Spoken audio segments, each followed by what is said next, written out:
전하, 오늘 밤 저를 숨겨주지 않으시면 내일은 시신으로 발견될 것입니다. 포구가 국문 돌계단을 때리던 한밤중 왕 현종은 그 한마디에 걸음을 멈추었습니다. 호위하던 금군들이 곧장 아이를 끌어내려 했으나 왕은 손을 들어 막았습니다. 등불 아래 서 있던 것은 9살 남짓한 사내 아이였습니다. 젖은 누더기 옷이 몸에 들러붙었고 맨발은 피와 진흙으로 얼룩져 있었지요. 그러나 품에 안은 작은 보퉁이만은 끝까지 놓지 않으려 두 팔에 힘을 주고 있었습니다. 왕이 가까이 다가가 물었습니다. 누가 너를 쫓느냐? 아이는 뒤를 한번 돌아본 뒤 낮게 답했습니다. 살아있는 자도 죽은 자도 저를 찾고 있습니다. 금군 하나가 호통쳤습니다. 허튼 소리로 국문을 어지럽히느냐. 아이의 어깨가 움찔했지만 눈빛은 꺾이지 않았습니다. 왕은 다시 물었습니다. 이름은 무엇이냐? 아이는 잠시 망설이다. 입을 열었습니다. 할인이라 합니다. 그때 아이의 다리가 풀리며 휘청했고 품속 보퉁이가 바닥에 떨어졌습니다. 젖은 천이 풀리며 말린 약초, 낡은 손수건, 깨진 옥조각 하나가 빗물 위로 흩어졌지요. 금군이 옥조각을 집으려 하자 아이가 거의 울부짖듯 외쳤습니다. 안 됩니다. 그것만은 안 됩니다. 아이는 무릎으로 기어가 옥조각부터 움켜쥐었습니다. 손끝이 떨리고 있었으나 힘은 처절했습니다. 왕은 금군을 물리고 조용히 물었습니다. 그것이 무엇이냐? 아이는 품속 깊이 감추며 대답했습니다. 어머니께서 죽기 전에 주셨습니다. 누구에게도 보이지 말라 하셨습니다. 어머니는 어디 계시느냐? 아이의 입술이 새하얗게 질렸습니다. 오늘 해지기 전에 돌아가셨습니다. 산 아래 초가에 혼자 두고 왔습니다. 빗소리 사이로 침묵이 길게 흘렀습니다. 왕은 아이의 얼굴을 오래 바라보았습니다. 슬픔보다 경계가 먼저 보이는 얼굴이었습니다. 단순히 갈 곳 없는 아이가 아니었습니다. 왕은 낮게 명했습니다. 안으로 들여라. 몸부터 살린다. 금군이 머뭇거리며 말했습니다. 전하, 정체도 모르는 아이입니다. 왕은 차갑게 답했습니다. 정체를 아는 자들 때문에 더 큰 화가 나는 법이다. 아이를 안아 올리려 하자 할인이 다시 몸부림쳤습니다. 제 보퉁이는 제가 들겠습니다. 왕은 고개를 끄덕였습니다. 그러하게 하라. 그러나 아이는 두 걸음도 떼지 못하고 그대로 쓰러졌습니다. 열이 너무 올라 의식을 잃은 것이지요. 금군이 급히 받아 안았는데도 손은 끝까지 보퉁이를 놓지 않았습니다. 그 모습을 지켜보던 늙은 내관 오상복이 갑자기 숨을 삼켰습니다. 왕이 돌아보며 물었습니다. 왜 그러느냐? 내관은 떨리는 목소리로 답했습니다. 송구하오나 방금 그 옥조각의 문양이 10년 전 세상을 떠난 이강대군 마마의 폐옥과 너무도 닮았사옵니다. 왕의 눈빛이 서늘하게 가라앉았습니다. 이미 묻힌 줄 알았던 이름이 빗속에서 다시 살아난 것이지요. 그때 멀리 회랑 끝 어둠 속에서 누군가 재빨리 몸을 숨겼습니다. 오늘 밤 아이 하나가 국문을 넘기도 전에 누군가는 이미 그 아이를 알아본 듯 했습니다. 저 아이를 살리면 누군가는 오늘 밤 잠들지 못할 것이다. 왕 현종은 어둠 속으로 사라진 그림자를 바라보다가 낮게 명했습니다. 국문을 닫고 드나드는 차를 모두 살펴라. 그리고 아이가 깨어나기 전까지 누구도 방 안에 들이지 마라. 할인은 내전 뒤 작은 온돌방에 눕혀졌습니다. 젖은 옷을 갈아입히고 이마에 찬 수건을 얹었으나 열은 좀처럼 내리지 않았지요. 늙은 궁녀가 품에서 보퉁이를 떼어놓으려 하자 의식을 잃은 채로도 아이의 손이 번개처럼 움직여 그것을 다시 끌어안았습니다. 궁녀들은 서로 얼굴을 마주 보았습니다. 살아남으려는 아이는 많아도 무엇인가를 지키려는 아이는 금은법이었습니다. 한참 뒤 할인의 입술이 떨리며 낮은 소리가 흘러나왔습니다. 어머니, 불 끄십시오. 연기가 나면 들킵니다. 궁녀 하나가 소름 돋은 얼굴로 물러섰습니다. 이 아이는 병중에도 쫓기고 있었습니다.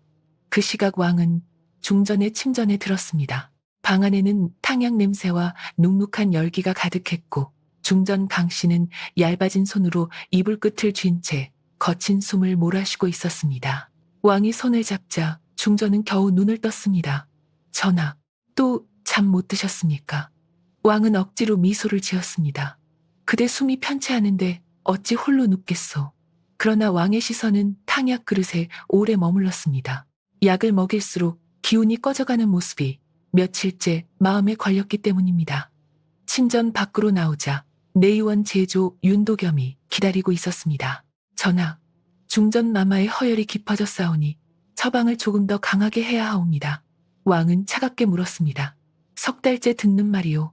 나아지는 것은 무엇이오? 윤도겸은 곧장 고개를 숙였습니다. 소신이 죽을 죄를 지었사오나 경이 워낙 완고하옵니다.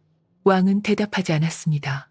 그때 오상복이 급히 다가와 귓속말을 올렸습니다. 전하, 아이가 잠꼬대를 하며 또 그 이름을 불렀사옵니다. 왕의 눈빛이 흔들렸습니다. 이강대군, 왕의 친형이자 10년 전 급병으로 세상을 떠난 인물, 자식 하나 없이 죽은 것으로 정리된 이름이었습니다.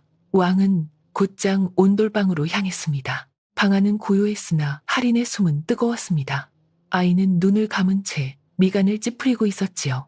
왕이 가까이 앉자 아이가 갑자기 손을 허우적거리며 중얼거렸습니다. 마마, 약 드시지 마십시오. 오늘 것은 냄새가 다릅니다. 방 안 공기가 순식간에 얼어붙었습니다. 왕은 몸을 굳혔습니다. 그것은 어린아이의 헛소리라 넘기기엔 너무 선명한 문장이었습니다. 누구에게 한 말이냐? 왕이 낮게 묻자 아이는 눈도 뜨지 못한 채 떨리는 목소리로 답했습니다. 큰마마께 늦으면 안 됩니다. 그리고 다시 정신을 잃었습니다. 오상복은 식은땀을 흘렸고 왕은 말없이 아이의 얼굴을 바라보았습니다. 10년 전 형이 죽던 날 마지막으로 올려진 탕약을 떠올린 사람이 왕 혼자만은 아니었던 듯 했습니다. 왕은 천천히 일어나 명했습니다. 이 아이가 깨어나면 즉시 내게 알리거라. 그리고 오늘부터 중전의 탕약은 내가 먼저 보겠다. 오상복이 놀라 고개를 들었으나 감히 묻지 못했습니다. 왕이 문을 나서려는 순간 할인의 손에서 보퉁이가 반쯤 풀리며 낡은 손수건 한 귀퉁이가 드러났습니다. 거기에는 희미하게 수놓인 글자 하나가 남아 있었습니다. 설. 왕은 걸음을 멈추었습니다. 그 이름 역시 오래전에 사라진 여인의 이름과 같았습니다. 밖에서는 비가 아직 그치지 않았고 궁안 어딘가에서는 누군가가 왕보다 먼저 아이가 깨어나길 기다리고 있었습니다. 저 손수건을 먼저 치우지 못하면 우리 모두 끝장입니다. 같은 시각 내의원 뒤편 어두운 회랑에서 낮고 급한 목소리가 새어나왔습니다. 왕 현종은 아직 알지 못했으나 할인의 보퉁이 속에서 드러난 낡은 손수건 하나가 이미 누군가의 잠을 깨우고 있었습니다. 온돌방 안에서 할인은 새벽녘이 되어서야 눈을 떴습니다. 열은 조금 내렸으나 얼굴은 여전히 창백했고 눈동자에는 깊은 피로가 남아 있었지요. 눈을 뜨자마자 아이는 주위를 둘러보더니 먼저 팔 안쪽을 더듬었습니다. 보퉁이가 그대로 있다는 것을 확인하고서야 겨우 숨을 내쉬었습니다. 곁을 지키던 늙은 궁녀가 죽 한 숟갈을 내밀며 말했습니다. 겁먹지 말아라. 여긴 안전한 곳이다. 할인은 죽그릇보다 문 쪽을 먼저 보았습니다. 세상에 완전히 안전한 곳은 없다는 얼굴이었지요. 그때 문이 열리고 왕이 들어섰습니다. 궁녀들은 놀라 급히 물러났고 할인 역시 몸을 일으키려다 어지럼에 다시 휘청했습니다. 왕은 가까이 다가와 앉으며 조용히 말했습니다. 무리하지 마라. 아직 네 몸은 네 것이 아니다. 할인은 입술을 깨물고 고개를 숙였습니다. 왕은 아이를 한참 바라보다 곧장 물었습니다. 어젯밤 잠꼬대에서 큰마마라 하였다. 누구를 말한 것이냐? 할인의 손끝이 굳었습니다. 모릅니다. 열에 들떠 헛소리를 한 듯합니다. 왕은 미소도 노여움도 없이 말을 이었습니다. 약 냄새가 다르다 한 것도 헛소리였느냐? 아이의 눈빛이 흔들렸습니다. 숨길 것과 숨길 수 없는 것을 가르는 듯한 침묵이 흘렀지요. 마침내 할인이 낮게 말했습니다. 어머니께서는 늘 말씀하셨습니다. 사람은 입보다 냄새로 먼저 속는다고. 같은 약처럼 보여도 살리는 냄새와 죽이는 냄새는 다르다고 하셨습니다. 왕의 눈빛이 깊어졌습니다. 네 어머니는 의원이었느냐? 할인은 고개를 저었습니다. 이름 없는 사람이었습니다. 다만 아픈 일을 지나치지 못했습니다. 그 대답은 짧았으나 왕은 오히려 더 많은 것을 느꼈습니다. 이름을 지우고 살아야 했던 사람, 누군가에게 쫓겨 아프니만 돌보며 숨어 지낸 사람, 그리고 죽기 직전 아이를 궁으로 보낸 사람. 왕은 더 캐묻지 않았습니다. 대신 문 밖을 향해 명했습니다. 오늘부터 이 아이는 내 의원 자빌꾼으로 둔다. 약방과 창고를 드나들게 하라. 하리는 놀라 고개를 들었습니다. 왕은 담담히 덧붙였습니다. 숨으려면 궁보다 큰 숲도 드물다. 그러나 거짓말하면 내가 먼저 너를 내칠 것이다. 하리는 처음으로 왕의 얼굴을 오래 바라보았습니다. 믿어도 되는 사람인지 아직 판단하지 못한 눈빛이었지요. 그날 낮, 하리는 내의원 뒤편 약방으로 옮겨졌습니다. 하급 의원들과 약재를 나르는 사원들은 대놓고 수군거렸습니다. 국문 앞 거지 아이를 왜 여기 들였느냐. 전하께서 잠시 변덕을 부리신 게다. 며칠 못 가 쫓겨날 것이다. 하리는 못 들은 척 빗자루를 들고 바닥을 쓸었습니다. 그러나 손은 바쁘게 움직이면서도 눈은 끊임없이 선반과 약항아리, 사람들의 동선과 표정을 훑고 있었지요. 해가 기울 무렵 젊은 의원 하나가 다급히 외쳤습니다. 중전마마 탕약에 들어갈 황년이 없다. 누가 자리를 바꿔놓았느냐. 모두가 허둥대며 창고를 뒤졌지만 보이지 않았습니다. 그때 구석에서 약풀을 묶고 있던 할인이 조용히 말했습니다. 황년은 셋째 선반에 없습니다. 습기를 먹어 아래로 옮기셨습니다. 왼쪽 두 번째 항아리 뒤를 보십시오. 젊은 의원이 짜증 섞인 얼굴로 뒤졌다가 그대로 굳었습니다. 정말 그곳에 약재가 있었기 때문입니다. 어떻게 알았느냐? 하리는 태연히 대답했습니다. 황년 냄새는 마른 흙처럼 쓰고 차갑습니다. 아까부터 그쪽에서 났습니다. 약방 안이 잠시 조용해졌습니다. 비웃던 자들의 얼굴에 불편한 기색이 스쳤지요. 그때 문 밖에서 누군가 천천히 들어왔습니다. 내의원 제조 윤도겸이었습니다. 그는 웃는 얼굴로 할인을 내려다보았습니다. 재주가 있구나. 이름이 할인이라 했느냐. 할인은 즉시 고개를 숙였습니다. 예. 윤도겸은 부드러운 목소리로 말했으나 눈은 웃지 않았습니다. 재주 있는 아이는 오래 살려면 입이 가벼워선 안 된다. 약방안 공기가 서늘하게 식었습니다. 할인은 대답하지 않았습니다. 다만 손에 쥔 약포끈이 조금 더 팽팽해졌지요. 윤도겸이 돌아서 나가려는 순간 멀리 내전 쪽에서 다급한 종소리가 울렸습니다. 중전의 침전에서만 치는 비상종이었습니다. 모두의 얼굴이 하얗게 질렸습니다. 윤도겸은 순식간에 표정을 감추고 발걸음을 재촉했습니다.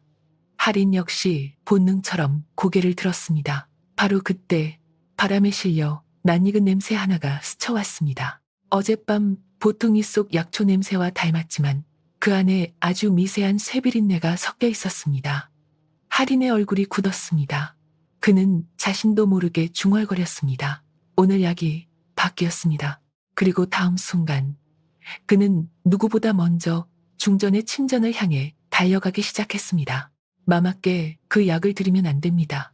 할인의 외침이 회랑을 가르며 퍼졌습니다. 방금 전까지 비웃음을 흘리던 하급 의원들조차 놀라 뒤를 돌아보았지요. 그는 젖은 집신도 제대로 신지 못한 채 맨발로 달리고 있었습니다. 내전 앞에 다다르자 금군 둘이 길을 막았습니다. 비상 종이 울린 침전이다. 물러서라. 할인은 숨을 몰아쉬며 탕약 쟁반을 가리켰습니다. 그 약 지금 올리면 안 됩니다. 금군은 아이를 밀쳐내려 했으나 뒤에서 들려온 왕의 목소리가 그들을 멈추게 했습니다. 비켜라. 왕 현종은 이미 침전 문턱에 서 있었습니다. 안쪽에서는 중전 강씨가 숨을 가쁘게 몰아쉬고 있었고 궁녀들은 얼굴이 하얗게 질린 채 손발을 떨고 있었지요. 윤도겸은 탕약 그릇을 받쳐 들고 왕에게 고개 숙였습니다. 전하, 급히 열을 내려야 하옵니다. 지체하면 위험하옵니다. 왕은 탕약을 받으려다 걸음을 멈추었습니다. 그의 시선은 할인에게 가 있었습니다. 왜 안 된다는 것이냐? 할인은 떨리는 숨을 고르며 말했습니다. 황령과 지모 냄새 뒤에 쇠비린내가 섞였습니다. 불에 오래 닿은 침향도 아닙니다. 약을 감추려 다른 것을 더 씌운 냄새입니다. 윤도겸의 눈빛이 번뜩였습니다. 어린 것이 냄새 몇 번 맡았다고 감히 어이를 의심하느냐. 할인은 물러서지 않았습니다. 어머니께선 늘 말씀하셨습니다. 살리는 약은 쓰더라도 맑고 해치는 약은 향을 입혀도 탁하다고. 침전 안 공기가 얼어붙었습니다. 왕은 천천히 탕약 그릇을 내려다보았습니다.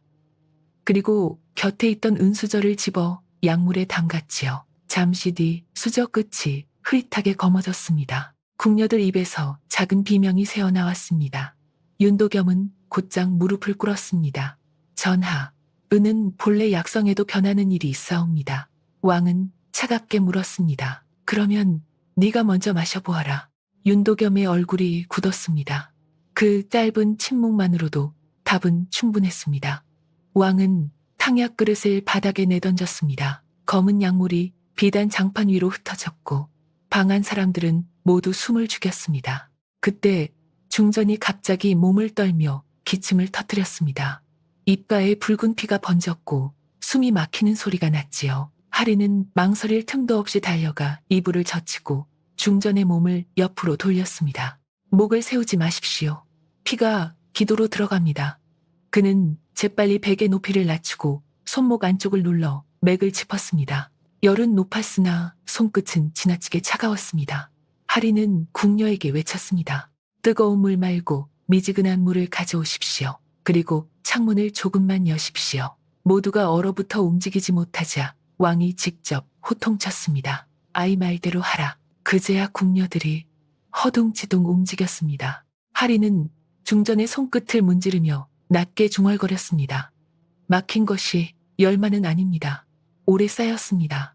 중전은 흐린 눈으로 할인을 바라보았습니다. 처음 보는 아이인데도 이상하게 낯설지 않은 얼굴이었지요. 그녀는 떨리는 손으로 할인의 소매를 붙잡았습니다. 네 눈, 누구를 닮았구나. 할인은 대답하지 못했습니다. 왕은 그 말을 듣고 눈빛이 흔들렸습니다. 잠시 뒤 중전의 숨이 조금씩 고르게 돌아오기 시작했습니다. 방 안에 가득하던 죽음의 기척이 아주 조금 물러났지요. 왕은 굳은 얼굴로 윤도겸을 내려다보았습니다. 오늘부터 중전의 약은 네 손을 거치지 않는다. 내의원 장부와 약창고, 열쇠도 모두 거두어라. 윤도겸은 바닥에 머리를 박으며 떨었습니다. 전하, 소신은 결백하옵니다. 왕은 대답하지 않았습니다. 그보다 더 깊은 분노가 이미 눈빛 속에 서려 있었기 때문입니다. 할인이 물러서려 하자 중전이 다시 소매를 잡았습니다. 아이야. 할인은 조용히 고개를 숙였습니다. 예, 마마.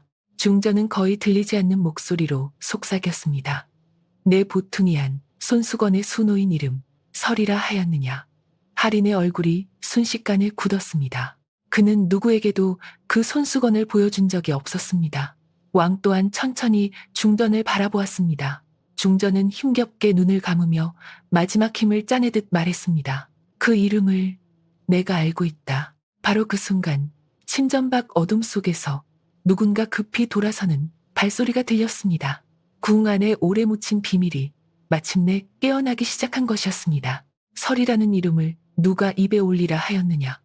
침전 밖 어둠 속에서 날카로운 속삭임이 스치고 지나갔습니다. 중전 강씨가 다시 눈을 감자 방 안은 숨조차 크게 쉬지 못할 만큼 고요해졌습니다. 왕 현종은 방금 들은 이름 하나가 가슴을 세게 두드리는 것을 느꼈습니다. 설, 10년 전 어느 날 갑자기 궁에서 사라진 여인의 이름이기도 했습니다.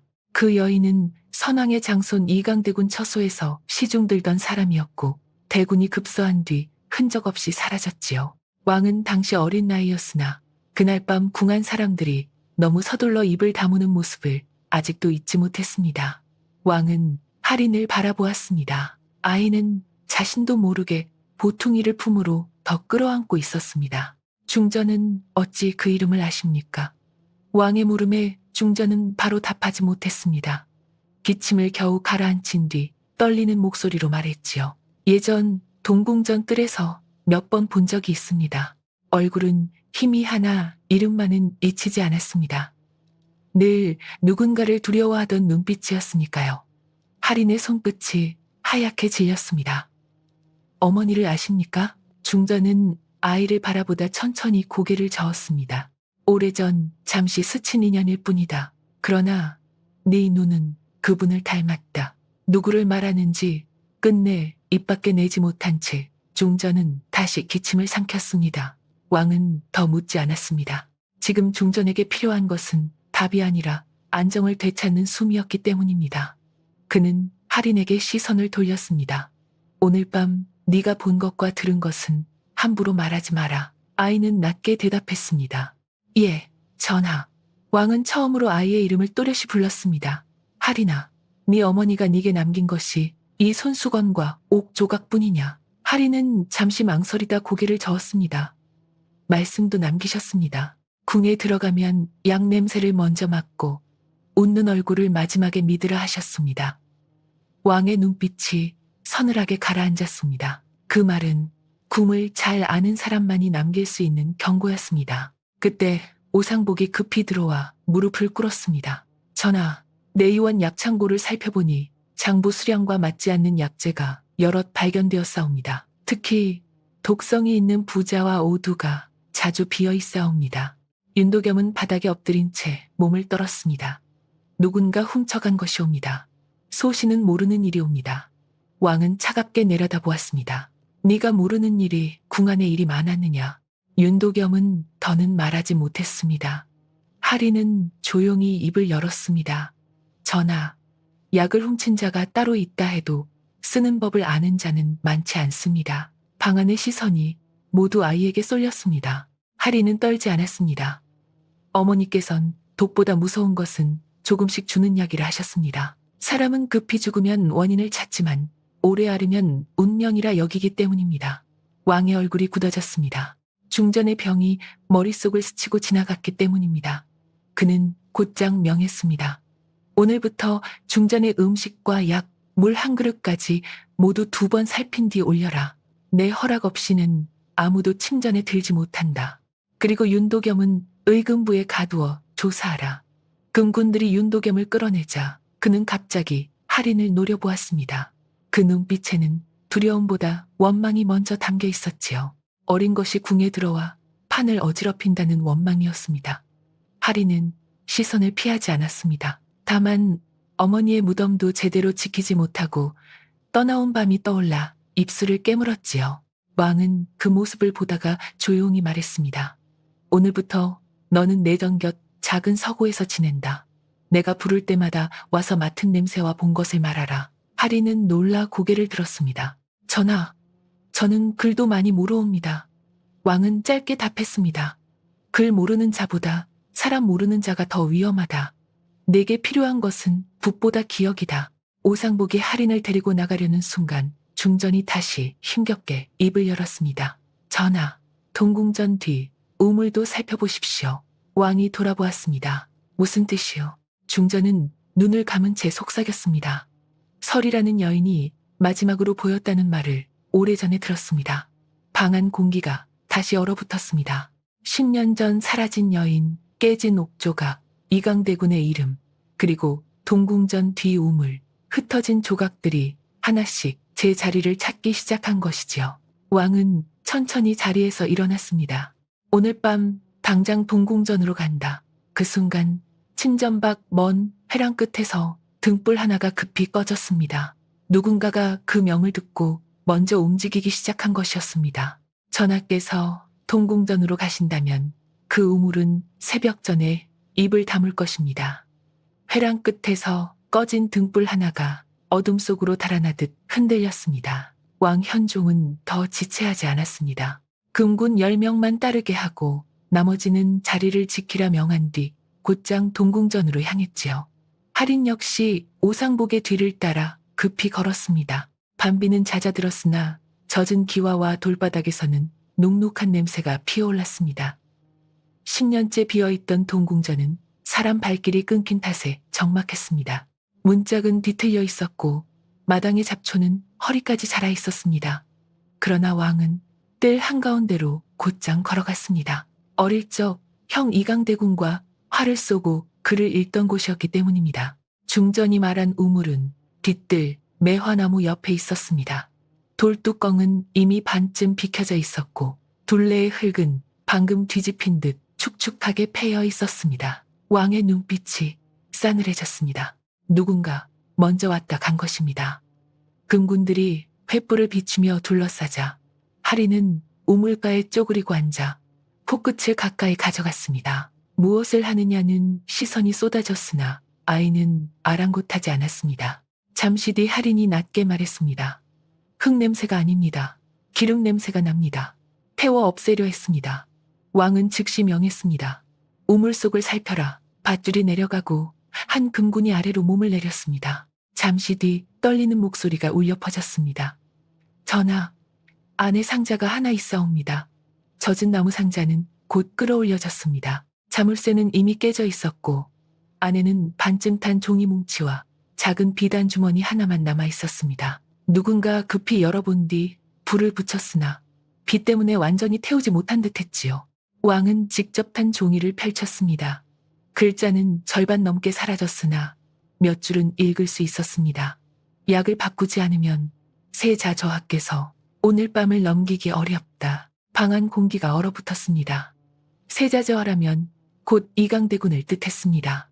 왕의 손등 핏줄이 도드라졌습니다. 형의 죽음이 급병이 아니었을 가능성이 처음으로 눈앞의 문장으로 드러난 것이죠. 그때 할인이 비단 주머니를 열었습니다. 안에는 오래된 은비녀 하나가 들어있었습니다. 머리 부분에 작게 새겨진 글자 하나가 남아있었지요. 설. 할인의 손이 떨렸습니다. 어머니 것입니다. 그는 거의 속삭이듯 말했습니다. 어머니는 늘 비녀를 잃어버렸다 하셨습니다. 왕은 아이를 돌아보았습니다. 할인의 눈에는 처음 보는 슬픔과 분노가 동시에 차오르고 있었습니다. 어머니가 거짓말을 한 것이 아니라 누군가 그 여인의 삶 자체를 지워버린 것이었습니다. 그 순간 뒤편 잡초숲에서 달아나는 발소리가 들렸습니다. 금군 둘이 즉시 뒤쫓아 사내 하나를 끌고 왔습니다. 그는 동궁전 자멱을 맡던 늙은 관리였습니다. 왕 앞에 끌려와 무릎을 꿇은 그는 겁에 질려 떨었습니다. 누가 먼저 와서 상자를 열었느냐? 왕의 물음에 그는 곧장 입을 다물었습니다. 왕은 차갑게 말했습니다. 지금 침묵하면 너를 살릴 자는 없다. 노인은 결국 울음을 터뜨렸습니다. 저녁 무렵 검은 도포 입은 자가 와서 우물을 파헤치라 했사옵니다. 안에 물건을 꺼내 불태우면 큰 돈을 주겠다 하였사옵니다. 얼굴은 보지 못했으나 내의원 사람 냄새가 났사옵니다. 할인의 눈빛이 번뜩였습니다. 사람 냄새가 아니라 양 냄새를 말하는 것이었습니다. 윤도겸 혼자 움직인 일이 아니었던 것입니다. 왕은 노인을 금군에게 넘기며 엄히 명했습니다. 살아있는 자는 모두 잡아오고 오늘 밤 국문을 드나든 자를 빠짐없이 조사하라. 그리고 내 의원은 누구도 밖으로 나가지 못하게 막아라. 명이 떨어지자 금군들이 흩어졌습니다. 빗물이 고인 뜰 위로 횃불 그림자가 흔들렸지요. 왕은 다시 탄 종이를 바라보다 아주 낮게 말했습니다. 형님은 병으로 죽은 것이 아니었구나. 그 목소리에는 군주의 냉정보다 동생의 뒤늦은 비통함이 먼저 담겨 있었습니다.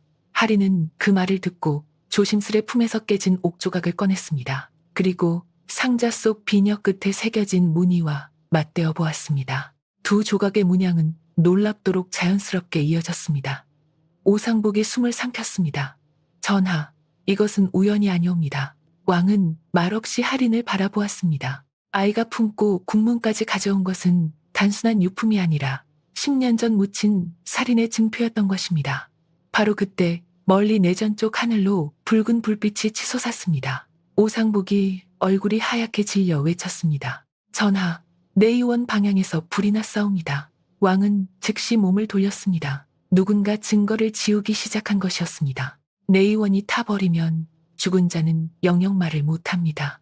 왕 현종은 붉게 치솟는 불빛을 보자마자 동궁전을 박차고 나섰습니다. 할인과 오상복, 금군들이 뒤를 따랐지요. 밤 공기는 젖어 있었으나 불길은 오히려 더 사납게 번지고 있었습니다. 내의원 서쪽 약창고 지붕에서 시작된 불은 마른 장작과 기름 먹은 천을 삼키며 순식간에 회랑으로 옮겨 붙었습니다. 궁인들은 물동이를 나르며 뛰어다녔고 의원들은 얼굴이 하얗게 질린 채 장부와 약함을 끌어내려 했습니다. 왕이 도착하자 모두 바닥에 엎드렸으나 그는 누구도 보지 않았습니다.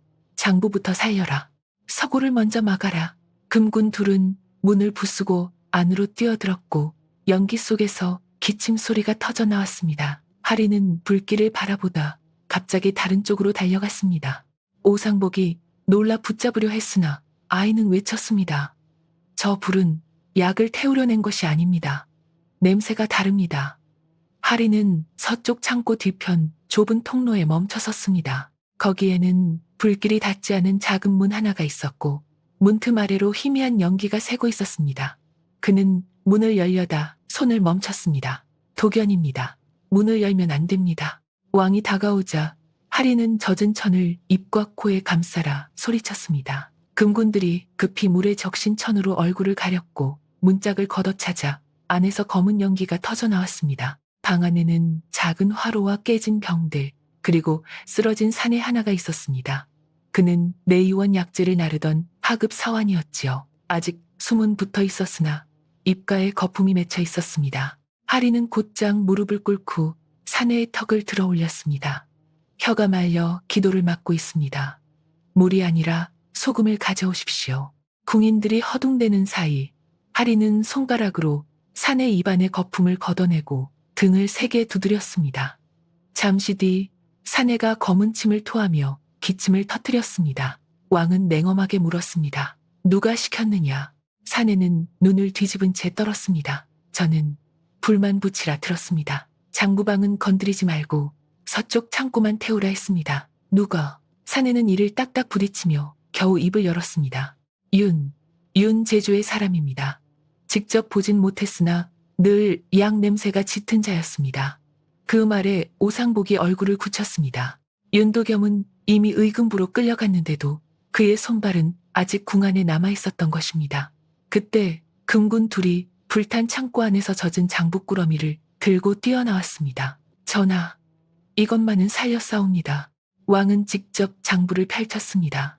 절반은 타버렸으나 날짜와 수량 몇 줄은 읽을 수 있었습니다. 부자, 오두, 비상, 독성이 강한 약재 이름 옆에 붉은 점이 찍혀 있었고 그 아래에는 중궁전, 동궁전이라 적힌 글자가 흐릿하게 남아 있었지요.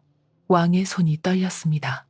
중전과 형의 처소에 같은 약재가 흘러갔다는 뜻이었습니다. 하리는 장부를 들여다보다 조용히 말했습니다. 전하, 여기 붉은 점은 출고 표식이 아닙니다. 어머니께선 이런 표식을 본 적 있다 하셨습니다. 약을 바꾸어 넣은 날 다시는 원래 자리로 돌리지 말라는 뜻이라 하셨습니다. 왕은 아이를 바라보았습니다. 네 어머니는 대체 누구였느냐? 하리는 잠시 숨을 삼켰습니다. 어머니는 늘 말씀하셨습니다. 나는 본 것을 말하지 못해 살아남은 사람이라고. 그 말이 끝나자 주변이 조용해졌습니다. 살아남기 위해 침묵한 사람, 그러나 죽기 전에는 결국 아이를 궁으로 보낸 사람. 왕은 무겁게 눈을 감았다 뜨며 명했습니다. 윤도겸을 당장 이리 끌어오라.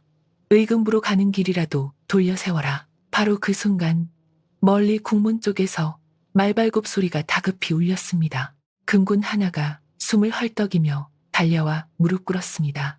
전하, 큰일이옵니다. 윤도겸이 호송 도중 독침으로 입을 막혀 죽었사옵니다. 모두의 얼굴이 굳었습니다. 왕은 한동안 아무 말도 하지 않았습니다. 입을 열기 전에 죽은 자는 더 이상 죄인이 아니라 증거가 됩니다. 누군가가 윤도겸보다 더 높은 곳에서 줄을 당기고 있었던 것입니다. 그 침묵을 깬 것은 하린의 낮은 목소리였습니다. 전하, 아직 끝나지 않았습니다. 윤도겸이 죽었다면 그를 죽인 자가 이제 가장 두려워하는 것은 살아있는 사람입니다. 누구를 말하느냐? 하린은 왕을 똑바로 보았습니다. 중전 마마이옵니다. 그리고 저희옵니다. 그 말이 떨어지자 내전 방향 어둠 속에서 짧고 날카로운 비명 하나가 터져 나왔습니다. 마마를 먼저 막지 못하면 오늘 밤 또 사람이 죽습니다. 하린의 말이 끝나기도 전에 왕 현종은 몸을 돌렸습니다. 방금 터져 나온 비명은 분명 중전의 침전 쪽이었습니다. 금군들이 횃불을 들고 앞장섰고 하린과 오상복이 뒤를 따랐지요. 내전 앞마당은 이미 아수라장이었습니다. 궁녀 둘이 울면서 무릎 꿇어 있었고 침전 문지방에는 찻상이 뒤엎어져 탕약과 찬물이 뒤섞여 흘러내리고 있었습니다. 왕이 호통쳤습니다. 무슨 일이냐? 상궁 하나가 떨리는 목소리로 답했습니다. 마맞게 올릴 차를 들이던 궁녀가 갑자기 쓰러져 싸웁니다. 왕은 안으로 뛰어들었습니다. 중전은 침상에 기대 앉아 있었으나 얼굴빛이 다시 창백해져 있었고 발치 아래에는 젊은 궁녀 하나가 몸을 비틀며 쓰러져 있었습니다. 입술은 파랗고 손끝은 굳어가고 있었지요. 하리는 곧장 달려가 궁녀의 입냄새를 맡고 손톱 밑을 살폈습니다. 차를 마셨느냐? 궁녀는 겨우 눈을 끔뻑였습니다. 마맞게 올리기 전 먼저 맛보라 하여 그 말과 함께 목이 뒤로 젖혀졌습니다. 하리는 급히 혀를 눌러 기도를 열고 곁에 있던 물동이의 찬물을 손목에 끼얹었습니다.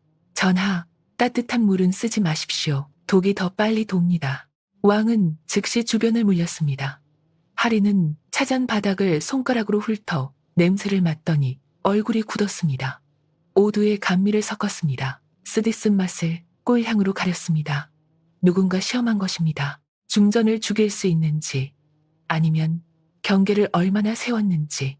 왕의 눈빛이 얼음처럼 식었습니다. 차를 누가 올렸느냐? 상궁들이 서로 얼굴만 보았습니다.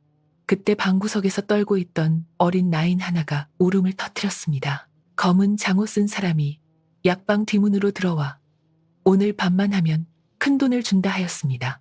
왕은 이를 악물었습니다. 궁 안의 손발이 아직 너무 많았습니다. 하리는 쓰러진 궁녀의 맥을 짚다가 고개를 저었습니다. 살 수는 있습니다. 다만 입을 열기까지 시간이 걸립니다. 그 말을 들은 왕은 즉시 명했습니다. 오늘 밤부터 중궁전 출입문을 모두 잠가라. 궁녀, 상궁, 내관까지 이름을 적고 한 사람도 빠져나가지 못하게 하라. 오상복은 급히 사람들을 움직였습니다. 침전안이 조금 정리되자 중전이 힘겹게 할인을 불렀습니다. 아이야. 할인이 다가가 무릎을 꿇었습니다. 중전은 떨리는 손으로 그의 얼굴을 더듬듯 바라보았습니다. 네 어머니 설은 동궁전에서 약방일을 도왔느니라.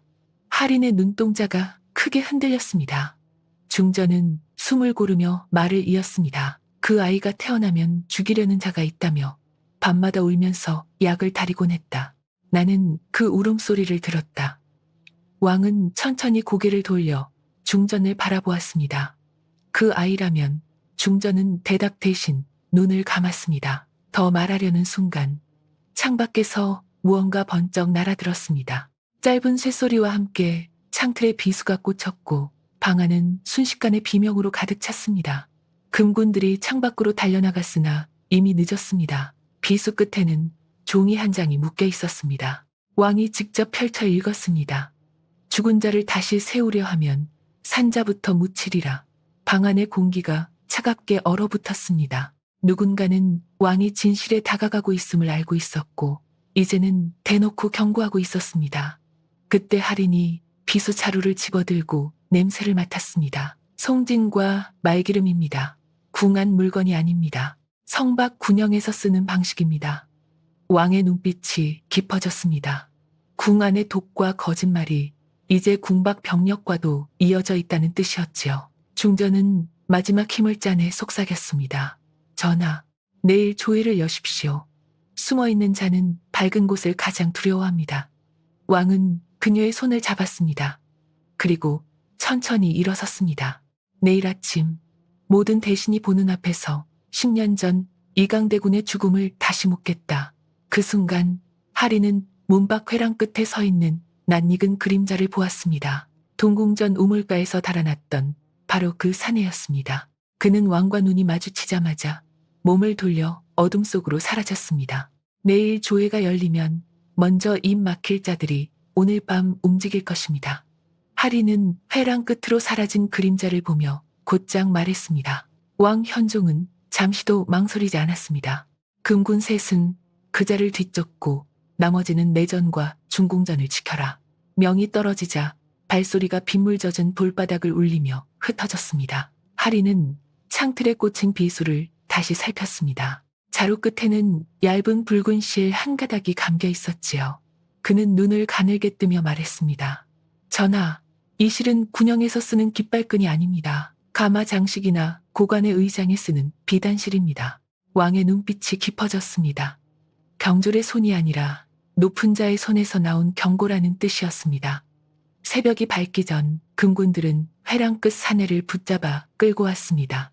그는 내수사 창고를 드나들던 마부 박칠성이라 불리는 자였습니다. 그러나 손바닥엔 굳은 살보다 칼자국이 많았고 걸음은 군졸처럼 곧았지요. 왕은 그를 내려다보며 물었습니다. 누구의 명을 받았느냐? 사내는 피 묻은 이를 드러내며 웃었습니다. 죽은 자 이름을 파헤치다 산자를 잃게 되실 것입니다. 왕이 눈짓하자 금군이 어깨를 눌러 꿀렸습니다. 하리는 사내 곁으로 다가가 옷깃 냄새를 맡았습니다. 말똥 냄새 위에 침향과 사향이 남아 있었습니다. 마부에게선 날 수 없는 냄새였습니다. 하린이 조용히 말했습니다. 이 사람은 밤마다 가마 곁을 지키는 자입니다. 귀한 집 문 앞에 서는 자입니다. 사내의 눈동자가 처음으로 흔들렸습니다. 왕은 차갑게 물었습니다. 누구의 가마를 모셨느냐? 그는 끝내 입을 다물었습니다. 그때 오상복이 급히 달려와 아뢰었습니다. 전하, 의금부에서 사람을 보내왔사옵니다. 윤도겸의 시신을 살피던 의원이 이상한 것을 발견했다 하옵니다. 곧 들라 하라. 들어온 늙은 검시 의원은 떨리는 손으로 문서를 내밀었습니다. 윤도겸의 목에 박힌 침은 독침이 아니었사옵니다. 먼저 목을 졸라 숨을 끄는 뒤 침을 꽂아 독살처럼 꾸몄사옵니다. 방 안이 조용해졌습니다. 윤도겸은 입을 막기 위해 죽임당했고 죽인 자는 의술과 수사까지 아는 자였습니다. 왕은 천천히 고개를 들었습니다. 이제 남은 자는 하나로 좁혀지고 있었습니다. 하리는 문득 사내 박칠성의 허리끈 매듭을 보았습니다. 매듭법이 평범하지 않았습니다. 그는 갑자기 사내의 허리띠를 풀어 바닥에 펼쳤습니다. 안쪽에는 작게 수놓인 글자가 있었지요. 장. 왕의 시선이 서늘해졌습니다. 좌의정 장태문. 조정에서 가장 오래 권세를 잡고 10년 전 이강대군 급서 당시 장례와 조사를 총괄했던 인물이었습니다. 박칠성은 이를 악물었습니다. 하린이 낮게 말했습니다. 당신은 마부가 아니라 장가 사람입니다. 오늘 밤 나를 죽이려 했고 마마를 시험했으며 윤도겸도 처리했습니다. 사내는 끝내 고개를 떨구었습니다. 왕은 곧장 명했습니다. 날이 밝는 즉시 조회를 연다. 장태모는 가장 앞자리에 세워라. 그리고 이 자는 살아있게 하라. 혀를 깨물지 못하게 하라. 중전의 침전에서는 아직 기침 소리가 이어지고 있었습니다. 왕은 잠시 창밖을 보았습니다. 하늘은 서서히 밝아오고 있었지요. 10년 동안 묻혀있던 죽음 하나가 마침내 조정 한가운데로 끌려 나오려는 순간이었습니다. 그때 하린이 조용히 입을 열었습니다. 전하, 조회가 열리면 저도 나가게 해주십시오. 왕이 돌아보았습니다. 왜냐? 하린은 품속에 깨진 옥조각을 움켜쥐었습니다. 오늘 처음 알았습니다. 저를 죽이려는 자들이 두려워한 것은 제 목숨이 아니라 제가 살아있다는 사실 자체였습니다. 왕은 아이를 오래 바라보았습니다. 그리고 낮게 답했습니다. 그렇다면 네가 서야 할 자리는 그림자 뒤가 아니다. 해가 떠오르면 모든 거짓 앞에 서게 될 것이다. 바로 그 순간 조회를 알리는 새벽 종이 궁궐 전체에 울려 퍼졌습니다. 10년을 묻어둔 죄는 오늘 해 뜨기 전에 스스로 얼굴을 드러낼 것이다. 새벽 종이 울리자 조회전 뜰에는 대신들이 하나둘 모여들었습니다. 좌의정 장태무는 늘 그렇듯 가장 앞줄에 섰으나 얼굴빛은 밤새 늙은 사람처럼 푸석했지요. 왕 현종이 어좌에 오르자 조정은 일제히 머리를 숙였습니다. 왕은 평소의 의례를 모두 거두고 곧장 명했습니다. 장태문 앞으로 나오라. 대신들 사이에 술렁임이 번졌습니다. 장태문은 침착한 얼굴로 걸어 나왔습니다. 전하, 소신이 무슨 허물을 범하였사옵니까? 왕은 대답 대신 손짓했습니다.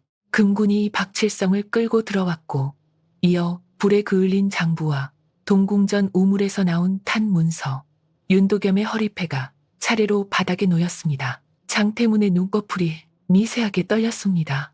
왕의 목소리는 낮았으나 뜰 끝까지 또렷이 울렸습니다. 10년 전 이강대군의 죽음, 중궁전 독살 시도, 윤도겸 살해, 모두 내 그림자 아래서 일어났다. 장태문은 즉시 엎드려 외쳤습니다. 모함이옵니다. 죽은 자의 이름을 빌려 조정을 어지럽히려는 간계이옵니다. 그때 왕이 다시 손을 들자 사람들 틈이 갈라지며 할인이 앞으로 걸어 나왔습니다.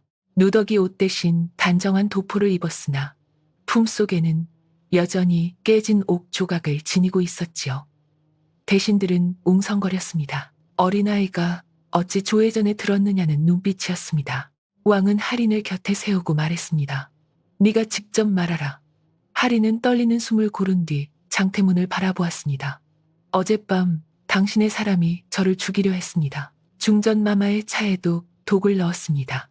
왜 어린 저를 두려워하십니까? 장태문은 비웃듯 말했습니다. 미친 아이의 망언을 어찌 믿겠사옵니까? 할인은 품에서 옥조각을 꺼내 들었습니다. 그리고 우물에서 나온 비녀 끝장식과 맞추었습니다. 두 문양이 하나처럼 이어지자 대신들 사이에서 탄성이 터졌습니다. 오상복이 앞으로 나와 떨리는 목소리로 아뢰었습니다. 이는 선왕의 장손 이강대군 마마처소에서만 쓰던 문양이옵니다. 왕은 마지막으로 탄 문서를 펼쳤습니다. 약을 바꾸지 않으면 오늘 밤을 넘기기 어렵다. 글씨는 윤도겸의 것이었습니다. 장태문의 얼굴에서 핏기가 빠져나갔습니다. 왕이 물었습니다. 아직도 부인하겠느냐? 장태문은 한동안 침묵하다가 돌연 웃었습니다.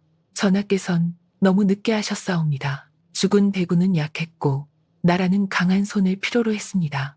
소신은 조정을 지켰을 뿐이옵니다. 그 말이 끝나자 뜰은 얼어붙었습니다. 왕의 눈빛에는 분노보다 깊은 비애가 먼저 떠올랐습니다. 네가 지킨 것은 나라가 아니라 네 자리였다. 금군들은 장태문을 결박해 끌어냈고 관련 대신들도 줄줄이 잡혀나갔습니다. 긴 권세가 무너지는 소리가 조회전 돌바닥 위로 무겁게 퍼졌지요. 소란이 가라앉자 왕은 천천히 할인을 바라보았습니다. 그리고 모두가 듣는 앞에서 말했습니다. 이 아이의 어미설은 죽음으로 비밀을 지켰고 이 아이는 목숨 걸고 진실을 가져왔다. 할인아, 네 아비는 이강대군이다. 뜰 안 모든 시선이 아이에게 꽂혔습니다. 할인은 기뻐하지 않았습니다.